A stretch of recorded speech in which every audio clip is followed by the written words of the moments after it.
去银行取钱，柜员误把50万看成500万，多给了我450万。我和客服表示金额不对，他却说离柜概不负责。还有这种好事？晚上，分行给我打电话，您下午从我行拿走了800万，其中50万是您自己的钱，请及时归还我行的750万。什么？今天去银行取现，柜员眼花了，把50万错看成了500万，直接给了我500万的现金。看着沉甸甸的几袋钱，我犹豫了。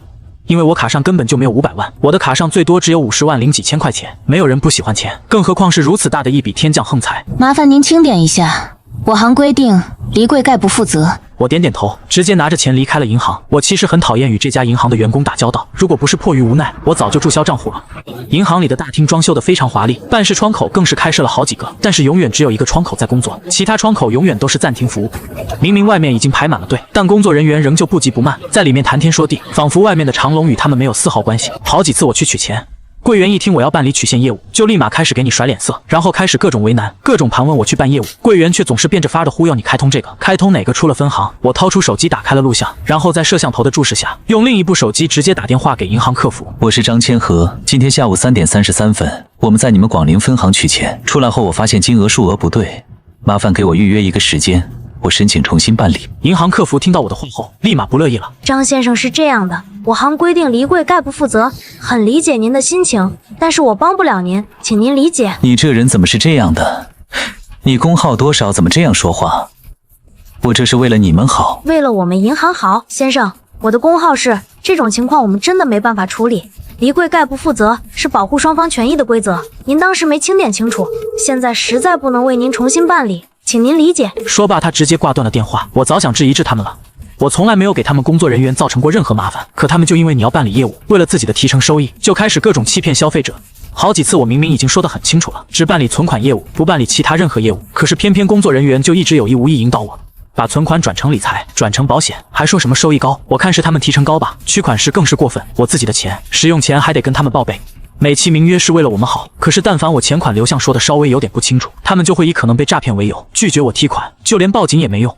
网上大家更是纷纷吐槽自己用款超过5万就立马限额冻结，诈骗分子却能轻轻松松转走上百上千万。更令人咂舌的是，父母过世，子女却继承不了他们的存款，因为户口本证明不了你爸妈是你爸妈。想到这里，我麻溜的把卡里所有的钱全部转走了。太阳落山，人们结束了一天的工作，广陵分行却是炸了锅。银行看似每天4点5点下班了，其实他们只是结束了对外的营业服务，只是不接待客户了。关门之后他们还要开会，算账，整理一天的收入支出等等。可是今天却是炸了锅，行里的工作人员一个个神色紧张，莫名出了几百万的亏损，所有人都要被追责，所有人都惴惴不安。很快原因查明了，下午有个客户原本只是打算取50万巨款，可是柜员竟然取了500万。更糟糕的是，这位客户在行里的存款为0，原本剩余的几千元存款也在不久前全部被转走了，连强行划扣填补损失都做不到。这件事情怎么看都像是有组织有预谋。为此，领导还特意把涉事柜员拉到办公室谈话，再三确认柜员与客户非亲属关系后，才一脸铁青地走进了行长办公室。行长，接下来怎么办？已经查明原委之后，柜员与取款人张先生没有其他特殊关系，柜员不是故意的，而且我已经查过了，张先生之前与我行有很大的矛盾，我们预计让他把钱还回来的概率无限接近于0。分行长看着桌子上关于我的客户资料，久久无言，一支烟闭后沉声说道：这种事情瞒是瞒不住的，肯定要上报总部，向上汇报就行，该受罚受罚，该追责追责，我们尽力找姓张的追回损失就行。不过银行的钱不是那么好拿的，他既然敢拿，就要做好家破人亡的准备。上报总部时就说姓张的都拿了咱们分行的750万。深夜，我正躺在家里刷视频，终于银行工作人员打来了电话。请问是张千和先生吗？今天您去我行取现，对我行造成了极其重大的损失，现在对您做出正式通知，事发原因是柜员不小心多给了您几百万，我们即将动身，会在深夜前往取回，请您配合，否则我们会走法律程序，动用一切可能手段追回资金，对您造成的任何额外损失，请您后果自负。那边开口说道，语气之中傲慢尽显，这是相当高明的话术。即使我不同意，他们现在过来取钱，也会在无形中承认我多拿了银行几百万的事实。而在我国，不当得利会涉及到法律责任，严重时会牢底坐穿。我有时很好奇，银行到底是怎么想的？这种情况下，正常人的第一反应不应该是好好沟通，尽力解释这是一个误会，然后根据对方态度来揣摩下一步行动吗？明明是他们柜员的错，为什么他们要一脸傲慢地通知我还钱，不配合后果自负？1年多过去了，他们的服务态度还是这样，我的火气一下子就上来了。什么几百万？我怎么不知道这事？而且你们不是说了，你们分行的曲线业务，黎贵概不负责。是这样，关于黎贵概不负责这条规定，最终解释权归本行所有。按本行规定，取现时，如果您这边没有核对好金额，出了问题确实是黎贵概不负责。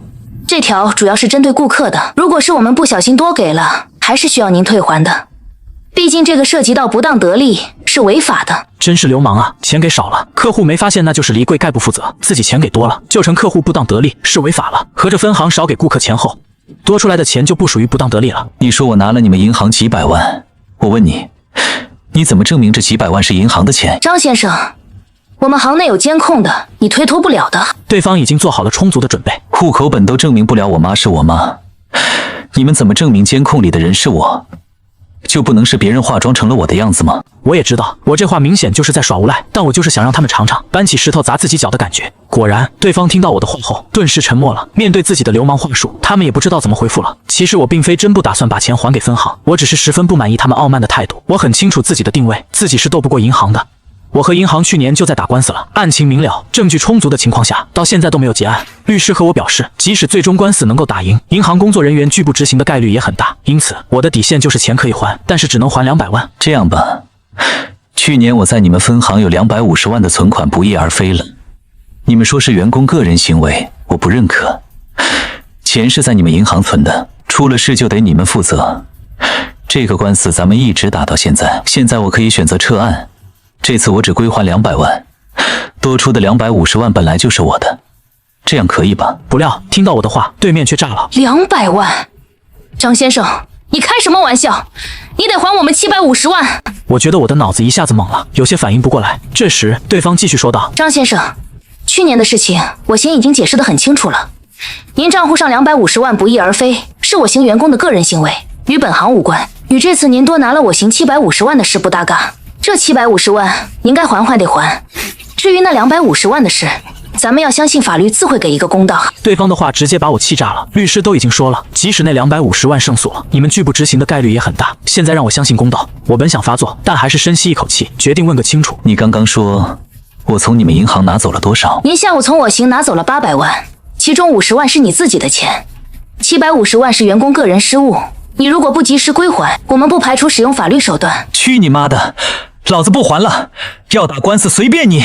还未等对方说完，我直接挂断了电话。原本只是想给银行一个教训，让他们收起自己的傲慢，结果自己变小丑了。这群人真敢说，明明只有450万，却硬说成750万，无形中多了300万，在一线城市都能买套房了。如果我要还钱只还200万，银行工作人员不乐意；如果让我还750万，那我就成天下第一冤大头了。大不了就打官司闹上法院，反正我有证据。我下午的视频不是白拍的，它是一份极其完美的证据。去年我在银行账户上的250万不翼而飞，银行工作人员左右推脱，说这钱与自己无关，是银行员工个人行为，不应该找银行。可当我问他具体是银行哪个员工时，他们却说事关员工隐私，不方便告诉。这不明白拿客户当傻子逗呢？钱确确实实存在了银行，出了事就是银行的问题。这么一目了然的案子，却一直拖了又拖，直到现在都没有结案，追回钱款。从那天起，我就一直在等一个机会，类似今天这样可以一雪前耻的机会，我有必胜的把握，可以狠狠给银行一个教训。毕竟事先我已经做了很多功课，只不过我不明白，按理说我只归还200万的方案，银行即使不同意，多少也会考虑一下。但是他们为什么反而一口咬定我多拿了他们750万？这多出来的300万是怎么来的？第二天一早，我家的房门就被敲响了，分行的工作人员找上门了。我现在的住址从未透露出去，对方却能准确找到我的地址来人，是分行的经理，带着2名员工。张先生，你多拿走了我行的钱，今天我们过来取钱，烦请把那750万物归原主。什么750万？我不知道。我不耐烦地答道。张先生，如果您继续这样，我们不排除使用法律手段，到时候您需要承担的不只是750万这么简单，还要承担我方的诉讼费、误工费、来回路费等等，而且我们会把这笔钱记录在您的征信上，那样您就成黑户了。您可想好了？大堂经理说话声音不大，但是话里的威胁之意却十分浓郁。你把我当日本人整呢？只有贷款才会上征信，这笔钱有我相关的贷款签字，要我还钱也行。你们给我解释解释，什么叫做黎贵概不负责？这条规定是我行定的，最终解释权在我行。具体原因昨天已经和你解释过了，这条规定与您归还不当得利没有关系。那去年我在你们行里250万存款不翼而飞呢？你们至今没有给我一个合理的解释。这个早就解释过了，是我行员工的个人行为，我行也是受害者，与现在这件事无关。你说是你们银行员工个人行为，你把他身份告诉我，我去找他。这个涉及到员工个人隐私，无法告诉您，我们行内会予以追责的。而且，这与您归还这750万不当得利无关。那我和你们没什么好谈的，咱们法庭上见吧。我并不客气，直接下了逐客令。张先生，我提醒您一下，早还款对您来说反而是好事，不然您的损失比我们大得多。不信，您可以联系一下您的爱人。对方一副吃定我的样子，看得我惊疑不定。就在这时，老婆打来了电话。老公，咱们公司所有的钱全被冻结了，说是涉嫌诈骗。听到妻子的话，一旁的大堂经理顿时就笑了，一副稳操胜券的样子。张先生，放弃吧，僵持下去对咱们都不好。我没有理会他的冷嘲热讽，走到一边开始与妻子私聊。咱们公司开户行有4到5个，里面的钱全被冻结了。一大早收到的消息，所有开户行里的钱全被冻结了。联系各个银行，他们说这些钱涉嫌诈骗。听到妻子的话，我立马看向了大堂经理。是不是你们干的？拿这个威胁我？他们就是想拿冻结现金流这招来逼死我。我们夫妻名下的公司经营10多年了，在户头里最久的一笔钱都有10年之久。听到我的话，大堂经理脸上笑嘻嘻，但是身体却在摇头。他这是怕落下话柄，不肯说实话。而与他同行的银行员工，一个个都露出看好戏的眼神。你昨天说与银行可能会有矛盾，到底是什么情况啊？电话那端妻子焦急地问道。我急忙走到一边，悄声把来龙去脉解释了一遍。现在公司的情况真的很糟，一家公司可以没有盈利，也可以没有资产，但就是不能没有现金流。这资金冻结期间，只要公司有任何波折，公司都会直接倒闭关门。让我们做出一家这么大的企业，我们是做不到的。但是搞垮一家这么大的企业，还是很轻松的。一旁的大堂经理突然说道。听到他的话，我的拳头紧紧握起，我紧握拳头一言不发，已经有些认命了。不料下一秒，妻子的话却出乎我的意料。我知道他在点我呢。老公，我支持你。这银行欺人太甚了，即使咱们生意不做了，也得狠狠出口恶气。刹那间，我都怀疑自己出现幻觉了，不敢置信地听着妻子的话。他家分行的吃相太难看了，我也早就看他们不爽了。之前我母亲过世，他们竟然要求证明我妈是我妈，还说户口本证明不了，而且明明只有450万，他们竟然敢开口750万，这不欺负老实人吗？我可不愿意吃这个亏。你要是怂了，我鄙视你一辈子。妻子就亲身经历过被银行工作人员要求证明你妈是你妈，但这是10多年前的事了。我本以为妻子会劝我先妥协，然后找机会解释那300万的事，没想到她竟然一反常态，有妻如此，夫复何求？干他夫妻同心，其利断金。老公，你去请律师商量下后面官司的事，我去一家一家跑银行，把资金全部解冻。如果没有解冻，那咱就卖房卖车，把现金流给续上。妻子整理了下思路，开始安排工作。好的，老婆大人，咱们干他。我与妻子达成了共识，这可把一直旁听的大堂经理气得够呛。就当我想到抛下他们，前往律师事务所时，没想到竟然被他们强行拦了下来。张先生，今天不拿出这个钱，您哪儿都去不了。大堂经理神色不善地说道。听到他的话，他身后的2个人直接拦住了我所有出路。我没有与他们过多争论，直接选择了报警。警察过来之后，我才得以脱身。找律师是没用的，乖乖掏钱才是正道。我没有理会他们的聒噪，然而我很快就明白了对方有恃无恐的原因。我再度联系去年帮我同银行打官司的律师，可是他却一脸为难地拒绝受理我的案子。我手头有充足的证据，我们这场官司不会输，你为什么不接？我认真地和律师说道。律师一脸为难地拒绝了我。在我的再三追问下，他才吐露出实情。原来他已经失业很久了，去年他帮我与银行打官司后，他就被整个行业封杀了。他隐隐约约觉得和银行有关，可是一直没有证据。从去年到现在，他已经1整年没有接到案子了，现在已经改行在步行街做炸鸡排了。今天是你运气好，我恰好有事来律师事务所，不然你得扑个空。听了他的话，我久久沉默，想安慰他，却不知道怎么开口。这件事你也不要找其他律师了，整个广陵没有人敢接的。律师也是普通人，也要吃饭的，有我做典型，没人敢接的。去年自从接了你的案子后，我1整年接不到案子不说，连银行卡都隔3差5被冻结，1个月有大半时间都要跑银行的。听着律师的话，我很诧异，刚认识时何等的意气风发，现在整个人却颓废无比。我们还有机会的，这次我们有足够的证据，只要我们能打赢这场官司，无论是你的处境还是我的处境，都会彻底改变。只要官司赢了，对方就不再找我麻烦了，而你则拥有了巨大的名气。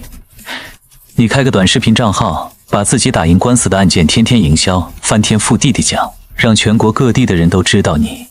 你还怕接不到案子？我就看到网上一个律师自称曾经和陌生人争夺过对方孩子的抚养权，离谱的是，最后官司还打赢了。消息一发出来，每天联系他的人络绎不绝。凭我手上的证据，官司无论怎么打，输的概率都很小。听了我的话，律师久久无言，只是一支又一支的抽烟。也罢，我很看好这个案子，咱们赢的机会很大，我再陪你赌一把，赌输了我就彻底改行卖煎饼果子。反正我已经被律师行业封杀了，在这行已经吃不了饭了。官司打赢了，我就一跃跻身金牌律师。毕竟不是每个人打官司都能赢过银行的。与律师聊毕后，我们便开始准备各种因素证据，而为了缓解他的压力，我特意付了3倍律师费。很快开庭的日子到了，与去年的场景一模一样，两拨人马再次对簿公堂，只是这次原告被告身份对调了一下。眼看局面越来越差，我们却丝毫不慌，轻松一笑，拿出了我当时录下的视频以及通话录音。对方律师立马宕机，大脑都不够用了，支支吾吾说不出话来。尤其当通话录音中清晰无比的传出银行客服拒绝重新办理业务之后，银行的人脸都黑了。刚从法院回到家，我就接到了银行的电话，还是一样的傲慢，奉劝我不要无谓挣扎，早日还钱。我没有理他，直接挂断了电话。经过妻子不断的投诉，公司账户已经解冻了一半，我现在有足够的时间与他们斗到底，优势在我。然而我却完全低估了对方，对方根本没有善罢甘休。这次他们联系上了我的父母，父母已经退休多年，早已在家颐养天年。可是银行工作人员却手拿文书，半夜找上了他们，对他们直接一顿输出，又是威逼又是恐吓，吓得我爸妈大半夜睡不着，连连给我打电话哭诉。我爸妈年事已高，本来就有些糊涂了，再经过对方这大半夜的恐吓，差点就喝了农药。幸亏我回来的及时，看见我回来，母亲顿时哭了出来。儿子，你可回来了，你到底犯啥事了？对方说要让咱们家破产倒闭，还说搞不好要坐牢蹲耗子呢。他们老两口平时也算和善，哪里见过这种场面？爸妈，你们纯粹是多虑了。我耐心安慰道，随即把与银行工作人员的恩怨说了一番。他们是真够无耻的，去年我在银行里的250万存款不翼而飞，他父母担心，我都没有告诉父母，他们倒好，这次竟然恶人先告状，主动找上门了。听到我的话，爸妈顿时犯了难，潜意识里觉得普通人不应该跟银行斗，可是一旦认错，就要额外多掏出300万。要不你再和他们商量商量，说那300万是个误会，再把那多出来的450万给还了，咱们一家平平安安的，比什么都好。儿子，你要知道，自古以来，民是斗不过官的。父亲一脸担忧地说道。我知道他们是在为我着想，可是父亲却不明白，现在时代已经变了。爸，放心，我已经有应对措施了，咱家会没事的。随后我把自己的想法、爱人的支持，以及与律师最近做的事同他们和盘托出，他们才放下心来。而父母也在我的鼓励下，在对方第2次上门之际，直接选择了报警，声称对方恐吓老人。警察也没有客气，直接把所有银行上门人员直接拘留了几天，他们这才老实下来。我直接起诉了所有银行工作人员恐吓、暴力威胁老年人的，还拿出了当时的证据，把刚出来的大堂经理气得原本发黑的脸色都开始变得惨白。很快第2次开庭了，这一次银行工作人员拿出了更多的证据，试图证明我方不当得利，但是这些都被我们轻描淡写的挡下。庭审时间耗尽，法官宣布延期再审。宣判下来后，银行新任大堂经理却不慌不忙。张先生，我行愿意再给您一次机会，您拿走我们银行750万的事儿，我行不可能不追究，但是也不想把你逼到死路上，因此我们决定采取一个折中的方法。什么折中的方法？钱呢，您肯定是要还，但是只还450万就行，剩下的300万，我们可以把它转变为企业贷款，即变更属性成贷款性质，这样您就不用还钱了，每月只还利息就可以了。那满2年之后，这300万怎么处理？到时候我们有办法给您再次延期2年，一直延下去，延个10年20年没问题。很好的办法，可是我拒绝。我直接不留情面的拒绝道，他们想的真美，一旦我同意了他们的做法，听起来那300万就可以一直不还了，但是哪来那么好的事？到了2年之后，如果他们不给我延期，我就得乖乖还钱，毕竟我已经承认，那凭空多出来的300万成了我名下的企业贷款，这个方法对我没有一点好处。张先生，您先不要着急，我们给您7天考虑时间。7天半天我都不考虑，我心里暗自鄙夷。可我刚回到家就接到了电话，老板，不好了，咱们的合伙商刚刚通知我，他们要取消和咱们的合作。听到手下的话，我心里面一堆 C 字开头的词冒了出来，肯定是银行搞的鬼。我一边大骂一边给合作客户打去了电话。我们大半的合作商都是本地的企业，都与广陵分行有不浅的关系，因此他们看在银行的情面上，才给我公司打来了电话，妄图给我施加压力。原来是以为吃定我了，可是他们却忽略了一件事，企业与银行的选择从来都是双向的。我仅仅用了半个小时，我就与给所有合作商老板打去了电话，并把所有事情简单解释了一遍，并且约定好了一起吃饭。张总啊，听说你可误信了咱们广陵分行一把，你这行为可是有碍团结啊！张总，你黑了银行750万，有好处不光能自己分啊，你看我哪儿的进货价是不是也提一提啊？听着一众老总的话，面皮都有些抽搐，我就知道他们的动机根本没想过帮银行，是想从我这里捞一杯羹。虽然有落井下石的嫌疑，但是做生意嘛，生意场上这样很正常，与真小人打交道总比伪君子要强。嘿，哪能啊！老张与广陵分行的恩怨大着呢。去年广陵分行吞了老乡250万的事儿，你们不知道吧？酒席之中还是有不少真朋友替我说话的。去年老张他们公司的250万不翼而飞了，广陵分行说是员工个人行为，死活不肯赔偿。如今官司都打了1年了，都没有结果。真的假的？哪还能有假？去年得知这事后，广陵分行的公户我就少用了。就连我家保姆知道这事儿，都把卡里的几百块钱提了出来。听到好友的话，一众老板脸色阴晴不定。今天银行敢这样对我，明天就敢这样对他们。那他还挣了银行500万呢，也不亏。抛开那250万，我最多只拿了银行200万，我都不知道那300万哪儿来的。这也是我一直耿耿于怀的点。这300万总不能是凭空变出来的吧？不可能啊，老张，你又张口瞎说。老张，这有什么不敢认的？就是咱敞亮点。众位老板都不相信，惹得我连连解释。我倒是应该知道，那多出来的300万是哪儿来的。此时坐在一旁久不说话的吴总开口了。你们可能不知道，去年广陵分行的赵行长在澳门输了300万。你们说他一个分行行长上任不到3年，这么多钱是哪儿来的？干！一瞬间我全明白了，原来这群孙子又打算拿我当提款机呢。几天之后，我花费了一些代价，逐一与每个供应商重新建立了合作关系。而此时律师也通知我法院开庭了。本以为我会乖乖束手就擒，可是他们却没想到等来了一纸败诉。法院眼见银行提供不出更多的证据，直接以对方证据3性不满足，怕我胜诉。就在银行大堂经理不敢相信自己的眼睛之时，他同时接到了行李的通知。